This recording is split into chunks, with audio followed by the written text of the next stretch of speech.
The woman who embodied raw power and unstoppable energy on stage once considered ending it all. The queen of rock and roll, who commanded arenas worldwide, was once a cotton-picking child in Tennessee who felt unwanted by her mother. This is the Tina Turner no one knows. Behind the iconic hair, the legendary legs, and that unmistakable voice was a woman whose private struggles and personal pain remained largely hidden from the millions who adored her. The story of Tina Turner isn't just about musical genius or stage presence. It's about a resilience so profound that it defies imagination. It's about a woman who was abandoned repeatedly, who survived abuse that would have broken most people, and who reinvented herself not once, but multiple times throughout her extraordinary life. When we think of Tina Turner, we see the confident performer strutting across the stage, belting out Proud Mary with seemingly limitless energy. We don't see the little girl born Anna Mae Bullock, who grew up believing her own mother never wanted her. We don't see the desperate teenager who found herself pregnant and homeless. We don't see the battered wife who attempted suicide to escape her tormentor. And we certainly don't see the elderly woman battling multiple life-threatening illnesses while contemplating assisted suicide in her adopted homeland of Switzerland. This is the story of Tina Turner, who existed behind the spotlight, the woman whose personal journey was even more remarkable than her professional one. Anna Mae Bullock entered the world on November 26, 1939, in the small, rural community of Nutbush, Tennessee. Her parents, Floyd and Zelma Bullock, were sharecroppers, and young Anna Mae remembers picking cotton in the fields as a child. It was a hardscrabble existence, but it was about to get much worse. When World War II began, her parents took jobs at a defense factory in Knoxville, Tennessee. But, in a decision that would leave emotional scars for decades, they chose to leave their children behind. Anna Mae and her sisters were separated and sent to live with different relatives. Anna Mae was placed with her strict, religious grandparents and wouldn't see her sisters for years. This early separation was just the first in a series of abandonments that would shape her life. When she was just 11 years old, Anna Mae experienced a trauma that would haunt her for the rest of her days. Her mother, Zelma, fled the family home without warning, apparently escaping an abusive relationship with Tina's father. There were no goodbyes, no explanations, just the sudden, inexplicable absence of her mother. In her memoirs, Tina would later reveal that she grew up believing her mother never wanted her in the first place. According to Tina, Zelma had planned to leave Floyd, but when she discovered she was pregnant with Anna Mae, she stayed in the abusive relationship. This knowledge, that her very existence had trapped her mother in a situation she desperately wanted to escape, left Anna Mae with a profound sense of being unwanted and unloved. The wounds of this abandonment never fully healed. Even after Tina became an international superstar, her relationship with her mother remained cold and distant. The little girl who longed for her mother's love grew into a woman who would seek that love and approval from audiences instead. The cycle of abandonment wasn't over. 2 years after her mother left, Anna Mae's father remarried and moved to Detroit with his new wife. Once again, the children weren't part of the plan. Anna Mae and her sisters were sent to live with another grandmother in Brownsville, Tennessee. By the age of 13, she had been abandoned by both parents and shuffled between relatives like an unwanted possession. Despite these early hardships, or perhaps because of them, Anna Mae developed a fierce independence and determination. In Brownsville, she began to come into her own. She fell in love with a boy named Harry Taylor, experiencing the sweet innocence of first love. She was so nervous about their first kiss that she forgot to kiss back when the moment finally came, keeping her lips sealed. When Harry asked, "You don't know how to kiss?" she was mortified, but eventually she learned. Their relationship progressed, and they lost their virginity to each other in the back of a Plymouth. Young Anna Mae dreamed of marriage and children with Harry, believing he was the one. But in a pattern that would repeat throughout her life, she was abandoned once again. Harry broke her heart when he married another girl, a girl who was pregnant with his child. To support herself as a teenager, Anna Mae worked as a housekeeper for wealthy families while living with her grandmother. The girl who would one day be worth millions cleaned other people's homes just to get by. But more heartache was on the horizon. In her mid-teens, Anna May suffered an unimaginable loss when her half-sister Evelyn and two cousins were killed in a car accident. Death had now joined abandonment as a defining force in her young life. When she was 16, her grandmother in Tennessee passed away. At the funeral, Anna May was shocked to see the woman who had abandoned the family years earlier, her mother. Zelma asked Anna May and her sister to move to St. Louis and live with her. With no family and no caregiver left, Anna May had little choice but to accept. It was in St. Louis that music began to enter her life in a significant way. She and her sister frequented nightclubs and music venues, and it was at one called the Manhattan Club that 18-year-old Anna May first saw Ike Turner and his band, the Kings of Rhythm. Mesmerized by their performance, she decided she wanted to sing with them, despite the fact that there were no women in the group. But before her musical career could take off, Anna May faced another personal crisis. She began dating the Kings of Rhythm's saxophone player, Raymond Hill, and became pregnant with his child, while still in her final year of high school. When she told her mother about the pregnancy, history repeated itself in the cruelest way. Her mother kicked her out of the house. It was the second time mother and daughter had severed ties. Desperate and with nowhere to go, Anna May moved in with Hill, who lived with Ike Turner.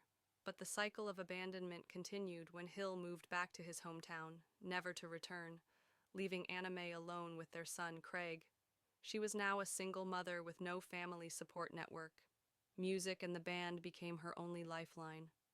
Despite the chaos of her personal life, or perhaps as an escape from it, Anna May's musical career began to take shape. At just 19, after some vocal tutoring from Ike Turner, she recorded her first song, Box Top, sharing credits with another male vocalist from the band. At that point, she went by the name Little Ann. Her big break came through a twist of fate. Ike Turner had written a song for a singer named Art Lassiter and had booked studio time to record it. Anna May was there as a backup singer, but when Lassiter failed to show up, she convinced Ike to let her do the lead vocal. Ike agreed, intending to erase her track later and replace it with Lassiter's voice. But when a local radio DJ heard the recording with Anna May's voice, he was blown away and began playing it on his station. The song, A Fool in Love, became a hit, reaching number 2 on the R&B charts and number 27 on the Billboard Hot 100. Suddenly, Ike needed a female singer to perform the song on tour, and Anna May Bullock was about to become Tina Turner. The name change wasn't her idea. When a record label owner suggested making Anna May the star of the show, Ike renamed her Tina Turner and then trademarked the name. His motivation wasn't artistic but calculated. He did this in case she ever decided to leave the act. Ike figured he could replace her with another woman and continue using the same name. Even her identity wasn't her own. The name Tina wasn't chosen randomly. It was inspired by Sheena, Queen of the Jungle, a popular character at the time. Ike selected Tina because it rhymed with Sheena. Just like that, Anna May Bullock became Tina Turner, a stage name that would eventually eclipse the identity of the woman behind it.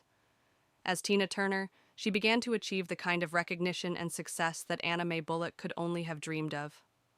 On November 25, 1967, she appeared on the second cover of Rolling Stone magazine, becoming both the first black artist and the first woman to grace its cover. She would appear on the cover alone again in 1969, and with Ike in 1971. After her comeback and debut as a solo artist, she made a statement about her new independence with another solo cover in 1984. But the success came at a terrible price. Behind the scenes, her relationship with Ike Turner had evolved from professional to romantic to nightmarish. The man who gave her her stage name also gave her years of physical and emotional abuse. The public saw the dynamic duo of Ike and Tina Turner, a musical powerhouse that produced hits like River Deep, Mountain High, and Proud Mary. What they didn't see were the bruises hidden beneath Tina's costumes, the fear that accompanied her every interaction with Ike, and the desperation that drove her to attempt suicide. By 1968, Tina's relationship with Ike had become so unbearable that she saw only one way out. She overdosed on sleeping pills, hoping to end her suffering permanently. But even in this, she was denied release. She woke up from her attempt, disappointed that she was still alive. Yet in that dark moment came a revelation that would change her perspective. She began to believe that she had survived for a reason, that she was meant to live and fulfill some greater purpose. She never attempted suicide again and eventually found the courage to leave Ike. But escaping physically didn't mean escaping mentally. Years later, Tina would be diagnosed with PTSD from her relationship with Ike. Her husband, Erwin Bach, revealed in the documentary Tina that she still had nightmares about those years, waking up in terror as if the abuse were still happening. The psychological scars ran deep and lasted far longer than the physical ones. When Tina finally left Ike in 1976, she famously walked away with nothing but her name, the name that wasn't even hers to begin with. She had 36 cents in her pocket and a gas station credit card. She had to rely on friends for housing and took any gig she could get to support herself and her children. The woman who had performed for thousands had to start over from scratch. What happened next has become the stuff of legend. Tina Turner's comeback in the 1980s, culminating with her 1984 album Private Dancer, which sold over 20 million copies worldwide and earned her 3 Grammy Awards. At the age of 44, she had her first U.S. #1 solo hit with What's Love Got to Do with It, proving that her career was far from over. But what's less known is how completely Tina reinvented her career and her entire life. In 1997, during an interview with Larry King, Tina announced that she was giving up her American citizenship and becoming a citizen of Switzerland. Her reasons were both personal and professional. Her boyfriend, later husband, Erwin Bach, lived there, and her music had always been more successful in Europe than in the United States. This wasn't just a change of address, it was a complete break with her past. The girl from Nutbush, Tennessee, the woman who had embodied American R&B and rock and roll, was leaving America behind. She lived in Switzerland with Bach until her death in 2023, creating a peaceful life far removed from her tumultuous beginnings. As Tina aged, she faced a series of health challenges that she largely kept private. She suffered from chronic high blood pressure, a condition that ran in her family. While she wasn't surprised to develop it herself, she couldn't have anticipated how severely it would impact her later years. In 2013, at the age of 74, Tina suffered a stroke. 3 years later, in 2016, she was diagnosed with intestinal cancer. And in 2017, at the age of 78, she experienced kidney failure that required a transplant. In a testament to their love, her husband, Erwin Bach, donated one of his kidneys to save her life. It was a gesture that moved Tina deeply. After a lifetime of being abandoned by those who should have loved her most, she had finally found someone who would literally give a part of himself to keep her alive. Before the transplant, when the toxins in her body had become almost unbearable, Tina considered assisted suicide, which is legal in Switzerland. She went so far as to join an assisted suicide organization called Exit. The woman who had once attempted suicide out of desperation now contemplated it as a rational choice in the face of unbearable suffering. When Tina Turner died on May 24, 2023, at the age of 83, reports cited a long illness as the cause. Which long illness they were referring to remains unknown. Was it the high blood pressure, the effects of the stroke, a recurrence of cancer, complications from the kidney transplant, or something else entirely? Like much of her private life, the exact details of her final struggle remain hidden from public view. The Tina Turner most of the world knew was a force of nature, a woman who commanded the stage with unmatched energy and charisma, inspired generations of performers with her unique voice and style, and proved that second acts in life are not only possible, but can be more spectacular than the first. But the Tina Turner that few people knew was even more remarkable. A woman who endured abandonment, abuse, and illness with a resilience that defies comprehension. A woman who rebuilt her life from nothing, not once, but multiple times. A woman who found the strength to leave an abusive relationship at a time when such matters were rarely discussed publicly. A woman who reinvented herself completely in her mid-40s and again in her late 50s.